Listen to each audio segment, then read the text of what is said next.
En direct sur Eurosport.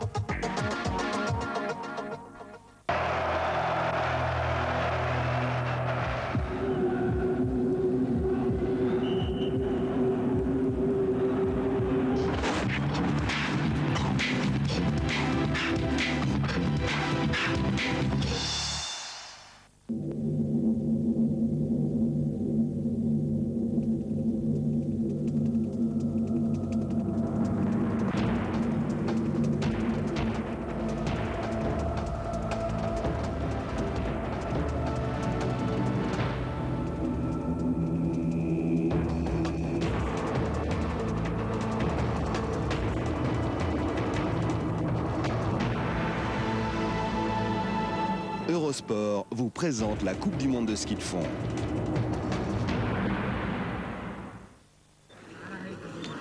Bonjour à tous, nous sommes à Lahti en Finlande pour suivre la 7e étape de la Coupe du Monde 1996-1997 de ski de fond. Après pas mal de voyages, le circuit de la Coupe du Monde est donc de retour sur des terres qu'elle connaît parfaitement bien. Effectivement, depuis la reprise de cette Coupe du Monde, début janvier, on a pas mal voyagé. Ça a d'abord été Kavgolovo avec toujours des conditions si difficiles en Russie, le 15 km classique. Et puis juste après, quelques-uns des acteurs de la Coupe du Monde ont fait le déplacement au Japon pour se mesurer sur ces pistes qui accueilleront les Jeux Olympiques l'année prochaine. C'était, rappelez-vous, une Gundersen, une course de poursuite remportée par celle qui vient de s'élancer à l'instant, à savoir l'italienne Stefania Belmondo. Stefania Belmondo qui a remporté 4 victoires cette saison, qui porte le dossard jaune de leader de la Coupe du Monde grâce à ces 4 victoires. Elle devance pour l'instant la Russe Elena Vialbe, 3e place pour la Tchèque Elena Neumanova. Nous sommes directement avec le groupe rouge de ce 15 km classique féminin, 8e course de la saison de Coupe du Monde et dernière course individuelle avant les championnats du monde qui se disputeront à Trondheim à partir du 21 février et où bien évidemment Eurosport sera en direct et en intégralité. La plupart des skieuses sont sur le retour pour cette Coupe du Monde, tout simplement parce qu'à Kavgolovo, on le sait, il n'y a pas beaucoup de gens qui osent faire le déplacement. Et puis au Japon, on avait des équipes vraiment réduites puisqu'il n'y avait qu'une seule Norvégienne, celle qui vient de partir, Bente Martinsen, il n'y avait qu'une seule Russe, Elena Vialbe. En revanche, il y avait, il est vrai, les Italiennes avec entre autres Stefania Belmondo qui, je vous le rappelle, a fait le doublé. Parti pour ce 15 km classique de Lahti en Finlande. Alors à noter que c'est une ambiance un petit peu particulière cette saison à Lahti. Habituellement c'est dans le cadre du festival du ski nordique de Lahti qui a lieu au mois de mars. Et puis cette année, pour une raison de calendrier, ça se dispute au mois de janvier. Donc résultat, il n'y a pas grand monde dans les gradins, pas beaucoup de public le long des pistes. Francis Replin nous disait qu'il n'avait pas l'ambiance habituelle qu'il retrouve normalement en Finlande. Il faut savoir qu'en 95, c'était déjà au mois de janvier que s'était disputé l'épreuve de Lahti. C'était sur un 10 km classique et c'était les Norvégiennes qui avaient dominé. Les Norvégiennes avec Inger Helene Nubraten qui depuis a pris sa retraite, qui devançait Marit Volt Mikkelsplass. La 3e, c'était la Russe Larissa Lazutina. Ça pourrait être bien la même chose ici avec ce 15 km classique sur des pistes pas vraiment accidentées où il faut un physique comme on dit et où les petits gabarits de Belmondo ou Vialbe ont beaucoup de mal à faire la différence comparé à Trudeau du Bundal par exemple qu'on voit ici à l'image. Regardez, Elena Vialbe, même si cette dernière est très bien partie très vite, au 1,5 km à 10% de la course. Elle a un petit peu plus de 5 secondes d'avance sur Trudeau du Bundal et environ 8 sur Stefania Belmondo. Elles sont 61 à avoir pris le départ. En fait non, il y avait 61 dossards distribués mais seuls 60 vont s'élancer, tout simplement parce que le dossard 61 qui avait été attribué à Manuela Di Centa, l'italienne, rappelez-vous Manuela Di Centa, c'est celle qui a remporté la Coupe du Monde l'an dernier mais qui a manqué une grande partie de la saison parce qu'elle s'est blessée juste avant la toute première épreuve à Kiruna en Suède. Et bien Manuela Di Centa a encore fait des siennes alors qu'elle était à l'échauffement, 5 minutes avant le départ, vraiment à l'échauffement dans la grande descente avec le virage juste avant le stade. Elle est tombée et elle s'est retournée le genou, elle n'a pas pu prendre le départ. Donc 60 seulement au départ de ce 15 km. Je vous rappelle le classement de la Coupe du Monde. En tête, nous avons Stefania Belmondo Elle devance la Russe Elena Vialbe, troisième Katerina Neumanova, la Tchèque, qu'on pourrait voir aujourd'hui parce que le style classique, c'est tout à fait ce qui lui convient bien, surtout avec son physique important et des épaules très larges, un haut du corps très puissant. En quatrième position, on trouve pour l'instant Nina Gavriluk, Bente Martinsen est cinquième. La meilleure française, c'est Sophie Villeneuve. Sophie qui a pris la 6e place de la course de poursuite de Nagano après avoir terminé 8e du 5 km classique. Annick Pierrel, l'autre française, a elle terminé 7e de la poursuite. Nous sommes au 1 km 5, des écarts pas vraiment importants pour l'instant. Et où on le sait, les Norvégiennes devraient occuper les premières places. Cette piste, elle l'apprécie tout particulièrement, je vous l'ai dit.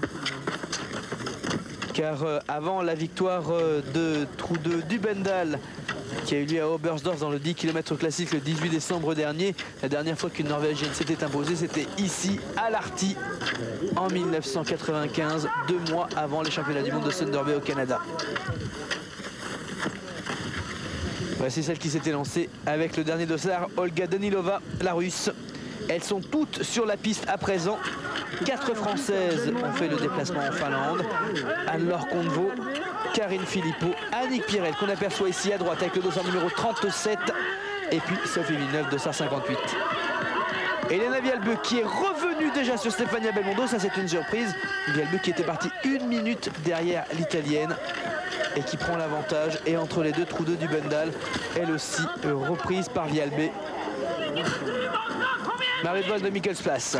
Marie-Vold de Mikkelsplass, l'une des toutes meilleures au sein de l'équipe de Norvège.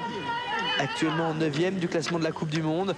Marie-Vold habituée des secondes places, entre autres l'an dernier à Trondheim, lors de l'épreuve pré-mondiale, mais qui n'a jamais été première, jamais une victoire dans sa carrière.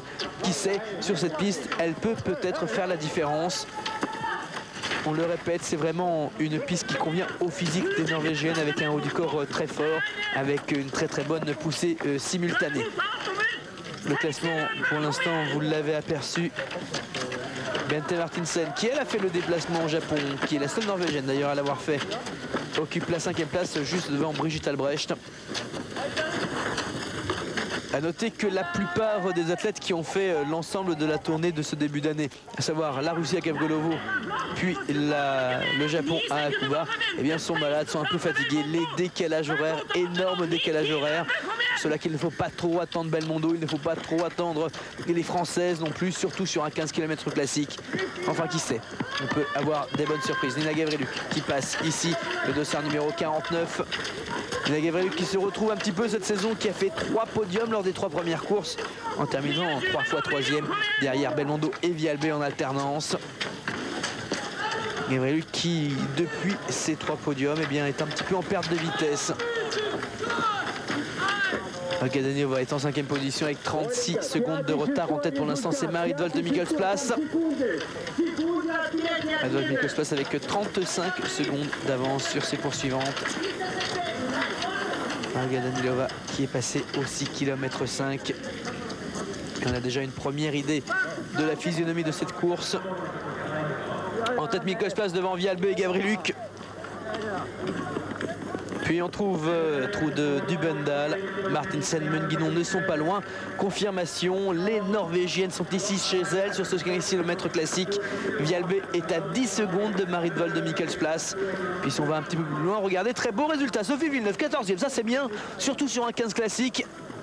C'est vrai qu'on est un petit peu moins de la mi-course, mais c'est déjà une belle performance pour la Française.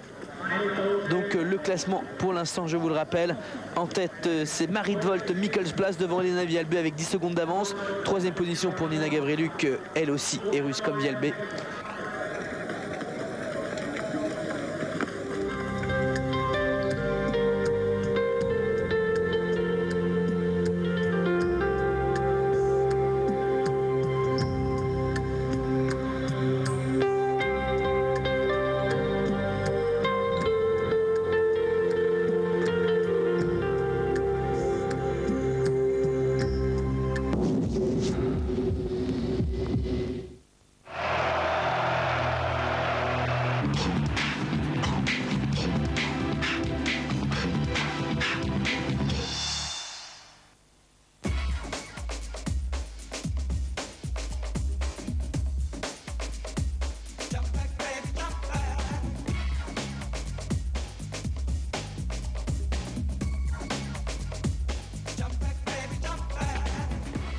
Bonjour, Nathalie Bouvier.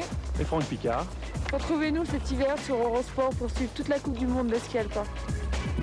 Avec nos 2 consultants, vivez tous les grands rendez-vous de ski alpin cet hiver en direct sur Eurosport.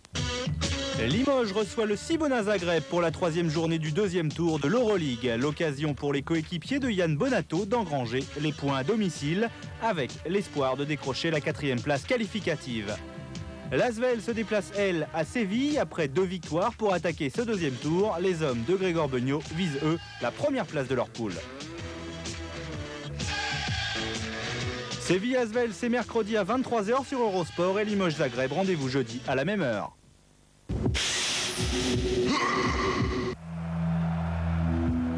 Retrouvez la Coupe du Monde de ski de fond.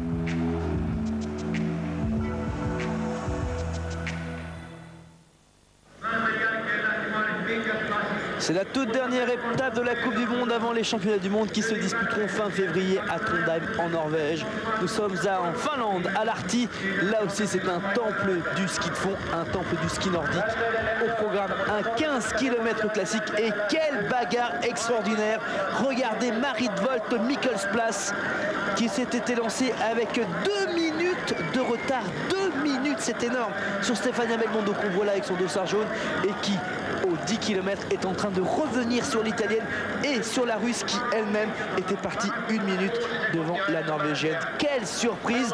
Marit Wolt de Mikkelsplass qui n'a jamais remporté une seule victoire dans sa carrière, souvent des 2e places, entre autres au jeu de Lillehammer en 1994 lorsqu'elle terminait 2e derrière Manuela Di Centin dans le 30 km classique. Et bien ici à Lahti en Finlande, sur ces pistes effectivement appréciées par les Norvégiennes, il y a 2 ans c'était un 10 km classique qui était au programme. Marit Wolt de Mikkelsplass avait terminé 2e derrière Inger Helen Nubraten, le premier doublé norvégien depuis bien longtemps et le seul depuis bien longtemps également. Et regardez là, sur ces pistes, il faut dire que Vialbé et Belmondo étaient au Japon, étaient à Hakuba la semaine dernière. Un premier décalage horaire dans le sens Russie-Japon, puis un deuxième dans le sens Japon-Finlande, épuisant. Mais malgré tout, quelle performance de Marit Wolt Mikkelsplass, qui est donc au 10e kilomètre en tête, avec une avance confortable d'ailleurs, puisque près de 2 minutes sur Belmondo et 1 sur Vialbé. Le classement à l'issue des 10 km, on a en tête Marit Wolt Mikkelsplass, 2e position pour Elena Vialbé, 3e c'est Stefania Belmondo, 4e elle vient de passer à l'instant, c'est Bente Martinsen, juste devant Brigitte Albrecht. Non, pardon, il doit y avoir Trude Dubendal d'abord avant Bente Martinsen. En tout cas, les Norvégiennes bien présentes. C'est vrai que les Russes ne sont pas encore passés au 10e kilomètre. Voici Nina Gavreluk au 6 km 5. Elle était en 3e position devant Belmondo. Et à présent, 3 km 5 plus loin, elle reste devant l'Italienne, leader de la Coupe du Monde, je vous le rappelle. Nina Gavreluk qui passe à présent au 10e kilomètre avec 49 secondes de retard sur Marit Wolt de Mikkelsplass. Il reste 5 km à parcourir. Jour de gloire pour les Norvégiennes. On s'y attendait un peu. Lahti, c'est une piste qu'elles apprécient particulièrement, je vous l'ai déjà dit, parce que le profil de la piste leur convient bien. Il faut un haut du corps très solide, très puissant. La poussée simultanée est très importante. Olga Danilova ici à l'image. Olga Danilova qui est elle aussi revenue sur sa compatriote Julia Chepalova, partie 2 minutes avant elle. Que d'écart, énorme écart entre les différentes skieuses. Mais la plus extraordinaire, c'est bien évidemment Marit Wolt Mikkelsplass. Et ça me surprenait un petit peu ces écarts. Alors je revoyais la ligne de départ. En fait, le départ n'a pas été donné cette fois-ci toutes les 30 secondes, mais toutes les 15 secondes. Ce qui explique quand même que Mikkelsplass soit revenu sur Belmondo, parce que ça me paraissait énorme 2 minutes. Voici le classement provisoire au 10e kilomètre. Mikkelsplass en tête avec une trentaine de secondes d'avance sur Elena Vialbé. 3e Nina Gavreluk, puis Stefania Belmondo est 4e. Olga Danilova 5e, et puis derrière c'est l'armada norvégienne, Dubendal, Martinsen, Nielsen, puis Meun Guidon. Sophie Villeneuve a perdu une place, elle a été 14e au 6 km 5. Elle est à présent 15e.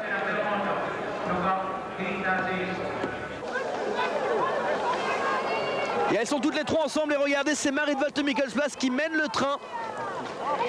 Devant Elena Vialbe Bonnet Rose. Et la troisième avec le dossard jaune de leader de la Coupe du Monde, c'est Stefania Belmondo. Stefania Belmondo qui la semaine dernière au Japon a remporté la 14e victoire de sa carrière. Marit Wolte Mikkelsplass, elle n'a jamais gagné.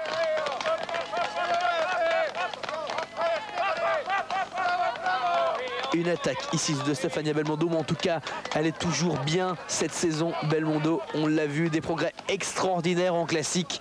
Elle qui avait tant de soucis de pied en particulier, et le pas de patineur la faisait tant souffrir. Ça va beaucoup mieux à présent, elle nous l'a prouvé. Elle a remporté des courses en style classique, entre autres à Davos. Sa première victoire de la saison, c'était le 7 décembre dernier.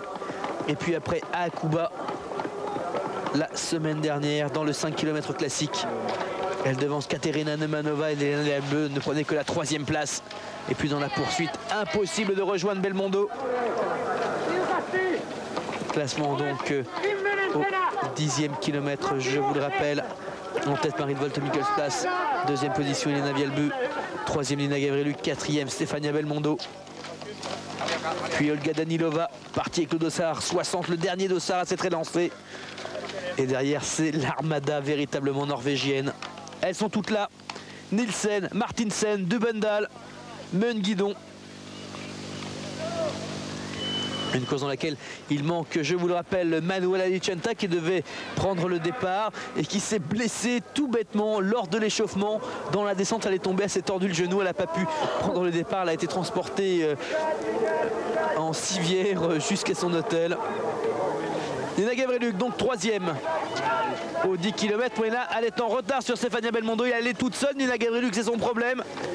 Alors que Belmondo s'accroche à Vialbe et à Wolte Mikkelsplass. Lina Gavriluk en 4e position. À présent, elle a perdu pas mal de temps, une vingtaine de secondes sur Marit Wolte Mikkelsplass en 3 km 200. Quelle course! Alors là, quelle surprise!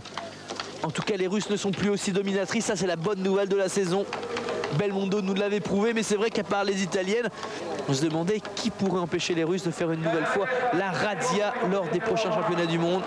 Eh bien, les Norvégiennes prouvent qu'elles sont bien présentes dans les épreuves de puristes. Pourtant, regardez, à la glisse, ce sont les Russes qui avancent bien. Vialbe qui revient sur Mikkelsplass et Belmondo dans la glisse uniquement, ce qui prouve un excellent fartage. Très longue descente. C'est là qu'on a eu pas mal de chutes les années précédentes. On se rappelle entre autres d'une chute de Deli juste dans ce virage là, et c'est là qu'est tombé tout à l'heure Manuela Licenta. Regardez à la glisse Mikkelsplass qui se fait lâcher. C'est vous dire la performance qu'elle a réalisée pour revenir sur les deux qui la précèdent jusque là.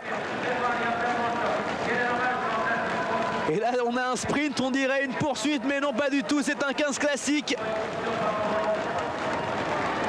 Poussée simultanée. Regardez les Norvégiennes, quel physique, les épaules des Norvégiennes impressionnantes. Marit Wolte Mikkelsplass, c'est celle qui n'a pas le bonnet, ici à l'image de SAR 45.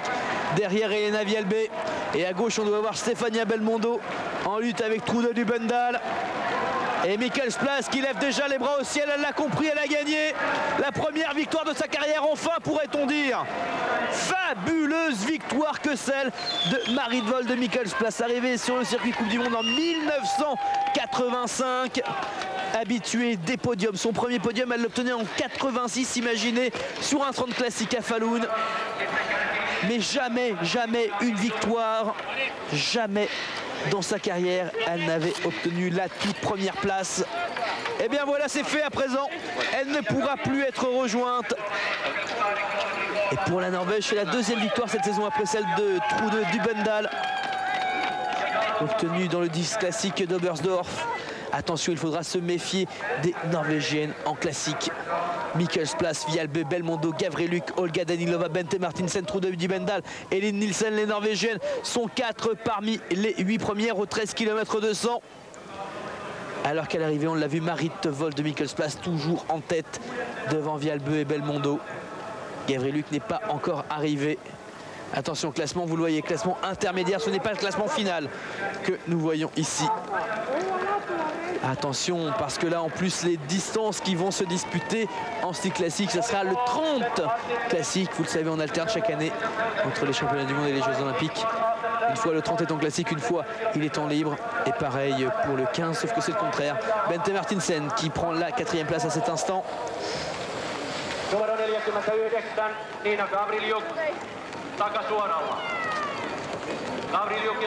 Bente Martinsen, 4e, Bente Martinsen qui était elle au Japon et qui fait une belle performance là encore, tout comme celle qui était à ses côtés sur le podium du 5 classique, à savoir Belmondo et Vialbé. Nina Gavriluk à la lutte avec le chrono de Stefania Belmondo pour son 4e podium de la saison. Nina Gavriluk découverte sur un 15, mais un 15 libre lors des Jeux Olympiques de Lillehammer. Enfin, pas vraiment découverte, on la connaissait depuis pas mal de temps. Mais là, premier podium de sa carrière, une médaille de bronze. Derrière Dicenta et Egorova. Mais là, une 4e place seulement pour Nina Gavriluk. Classement qui se dessine comme définitif à présent. Helen Nielsen face à Trude Dubendal et qui sera derrière sa compatriote.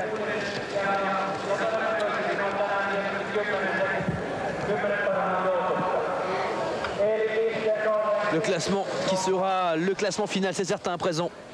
La victoire de Marit Walsh de Mikkelsplas, enfin pourrait-on dire, devant Elena Vialbé, 2e, 3e, c'est Stefania Belmondo. Tiens, attention, là il va y avoir un changement en tête de la Coupe du Monde. C'est Vialbé qui ira à Trondheim avec le dossard jaune. Classement provisoire, hein. Pas mal de Norvégiennes ne sont pas encore arrivés. Mikkelsplas, Vialbé, Belmondo, puis Gavriluk, Martinsen et Dubendal. Danilova devrait s'immiscer au sein de ses 8 premières places. De même que Meun-Guidon. Nazalie Mazelkina qui en termine à son tour. Ah oui, des départs donnés toutes les 15 secondes. Ça m'a un petit peu perturbé au départ. Je me disais, comment as-tu pu faire en 6 km pour déjà revenir pour prendre 30 secondes à tout le monde? Non, en fait, c'est vrai, il y avait 15 secondes seulement. C'est plus compréhensible. Smegun qui va finir elle aussi. Smegun dont il faudra se méfier dans les distances de sprint. Je vous rappelle quand même qu'au dernier championnat du monde, elle avait terminé 5e du 5 km classique. Et c'est depuis d'ailleurs qu'elle a atteint le groupe rouge. Le groupe rouge qu'elle n'a plus quitté depuis Svetlana Nagaikina. On a du mal à en revenir quand même, cette victoire de Marit Walsh de Mikkelsplas, une victoire qui fait vraiment plaisir à l'ensemble du circuit Coupe du Monde, à l'ensemble des personnes qui suivent le ski de fond. Elle devance Vialbé et Belmondo, les deux cannibales de ce début de saison.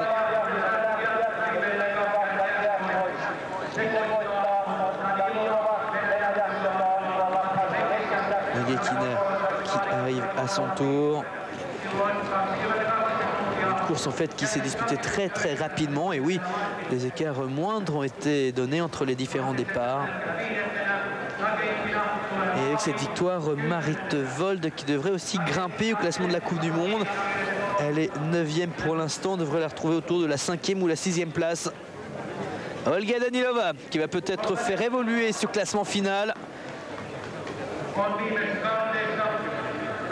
Alors là, on a arrêté le chronomètre, pas vraiment normal, puisqu'on voit Olga Danilova pousser sur ses bâtons. Et lutte avec le temps de Nina Gavriluk. Et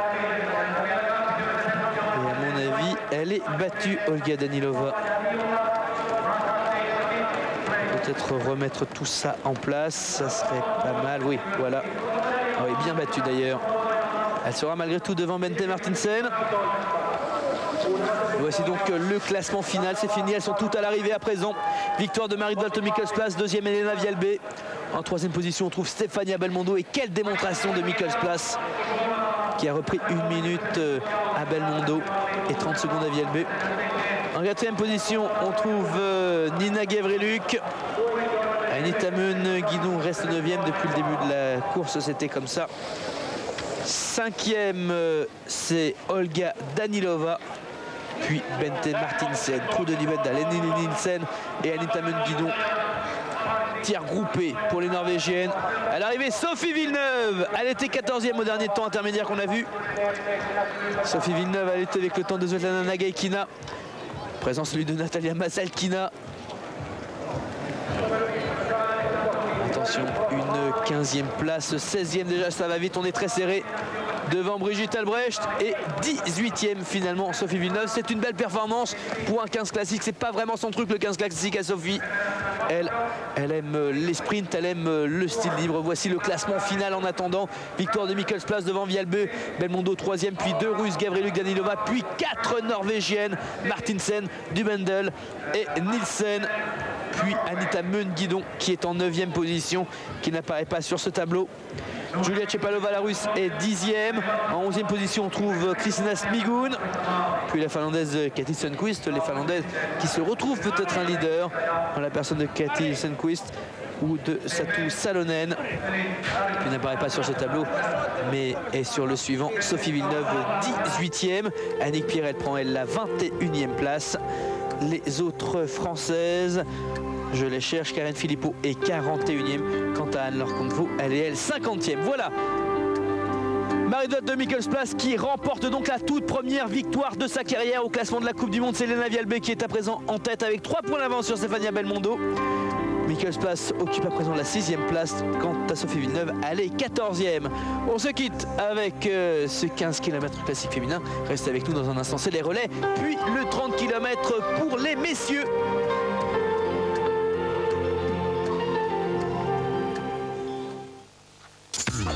Jouez et gagnez 2 séjours d'une semaine pour 4 personnes à Tignes dans les Alpes françaises. Chaque séjour comprend l'hébergement, les forfaits remontées mécaniques et la location du matériel de ski.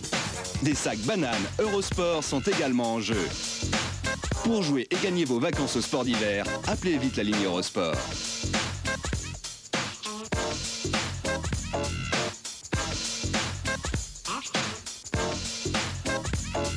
Bonne chance.